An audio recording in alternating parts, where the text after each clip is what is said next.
23 minutos, seguimos aquí con protagonistas del campo argentino a través de Nacional El Libertador, acompañándote en vivo hasta las 10 de la mañana y te lo adelantábamos ayer aquí en la radio. Se viene el primer encuentro de cultivos andinos, de papas andinas y quinoa, sabores y saberes ancestrales, y para hablar de eso ya nos acompañan aquí el doctor Carlos Marfil, que es investigador del CONICET en la Estación Experimental Agropecuaria Mendoza del INTA, y también la doctora ingeniera agrónoma Eugenia Galat, especialista en ecofisiología de cultivos y actualmente trabajando en quinoa en el INTA Mendoza. Eugenia, ¿cómo estás? Buen día, bienvenida. Buenos días, Natalia. Un gusto tenerlos. Carlos, ¿cómo te va? ¿Cómo estás, Natalia? Muchas gracias por la invitación. Estamos muy contentos de estar acá. Bueno, muchas gracias por tomarse este tiempito para venir. Bueno, cuéntenos cómo surge este primer encuentro y qué va a haber. Bueno, el encuentro surge a partir de proyectos que tenemos en INTA, que venimos trabajando en quinoa, ensayando diferentes variedades, y también en un programa de mejoramiento genético de papas andinas, y en una vinculación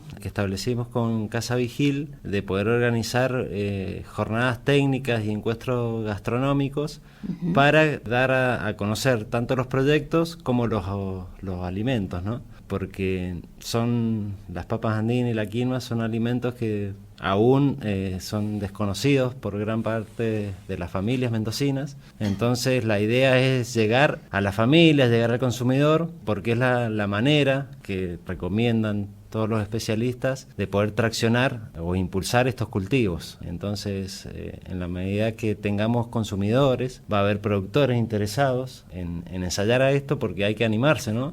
Claro. Entonces, para eso está INTA, para innovar, para traer cultivos que por ahora son en gran parte subutilizados, y bueno, tentar a los productores, tentar a la cadena productiva, es decir, bueno, quién los cultiva, quién los industrializa. Para que exista, para darle tracción a esta cadena, tiene que haber familias que conozcan los alimentos. Claro, y sin conocerlos no se pueden consumir, ¿no? Algo tan sencillo como eso. Entonces esa es el alma del encuentro que vamos a tener el sábado 1 de julio en INTA, y que va a continuar al día siguiente en Casa Vigil como una feria gastronómica. Ahora, debemos aclarar que en el espacio de INTA es gratuito, la entrada gratuita, libre, hay que inscribirse, no así en el otro lado, digamos. Así que eso quiero que quede bien claro, ¿no? El encuentro que se hace en el INTA el 1 de julio, en este caso, es totalmente gratuito y con entrada libre. Sí, con cupo limitado, por eso es importante que se inscriban.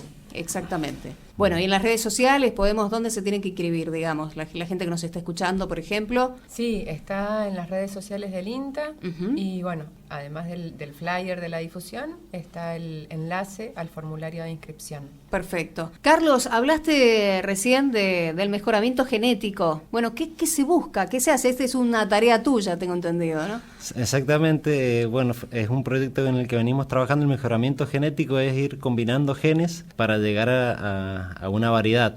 La variedad tiene que tener ciertos atributos para que sea viable su cultivo. Tiene que ser algo que sea productivo, y nosotros también buscamos algo que tenga cualidades nutritivas, que es la particularidad que distingue a las papas andinas de la papa que cualquiera de los que estemos escuchando va a la esquina, va a la verdulería, la papa que va a encontrar es la papa moderna. Nosotros tenemos un programa de mejoramiento genético de papas andinas, que es lo que vamos a estar mostrando en el encuentro en INTA, y es el alimento que estamos dando a conocer. Y por ejemplo, ¿qué características nutracéuticas tienen? Bueno, tiene propiedades que son superiores a la papa común en aspectos alimenticios, y también lo que vos decís nutracéutico, tienen antioxidantes que la hacen más, por eso es más beneficiosa para la salud. Más beneficiosa para la salud.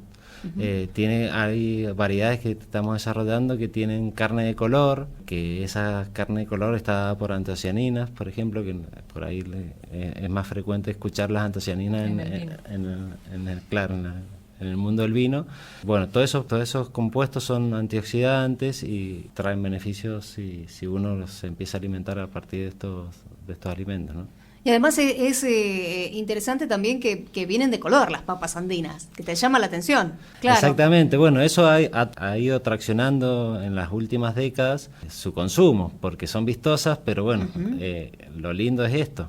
aparte de que son vistosas, son más ricas y son más beneficiosas para la salud. ¿Y acá en qué zonas tenemos, por ejemplo, que se cultivan? Actualmente en Uspallata y en Tupungato. Ha habido el primer año que se cultiva en Tupungato ha sido y bueno, y en la experimental del INTA y en Luján de Cuyo, en Drummond.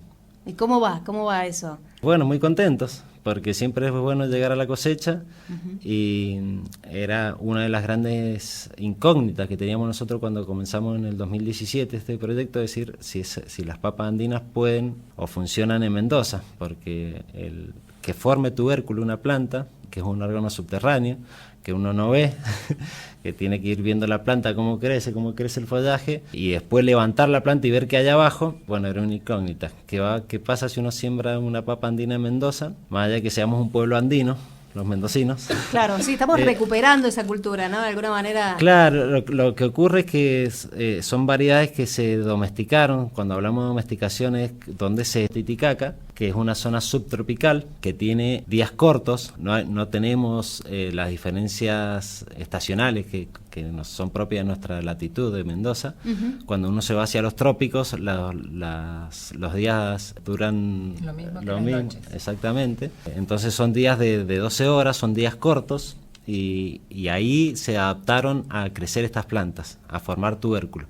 Porque la formación del tubérculo, que una planta engrose ese tubérculo subterráneo, depende de las horas de luz. Acá tenemos días más largos en el periodo estival, en verano, que es cuando crece este cultivo, y en esos días más largos puede condicionar que algunas variedades tubericen, formen el tubérculo y otras no.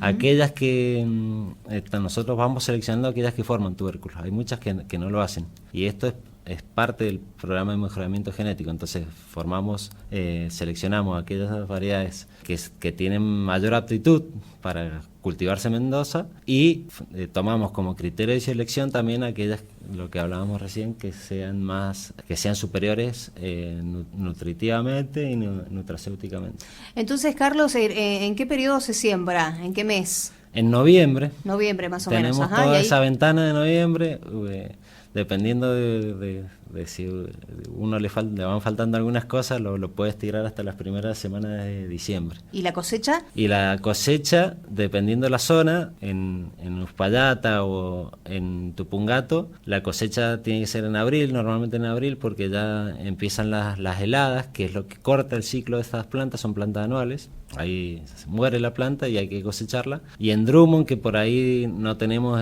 heladas tan severas, se puede estirar un poquito el ciclo. Y bueno, puede llegar hasta finales de abril, inicio de mayo. Perfecto. Vamos a seguir hablando de las papas andinas y de la quinoa también. Hacemos la breve pausa y seguimos. Protagonistas del campo argentino.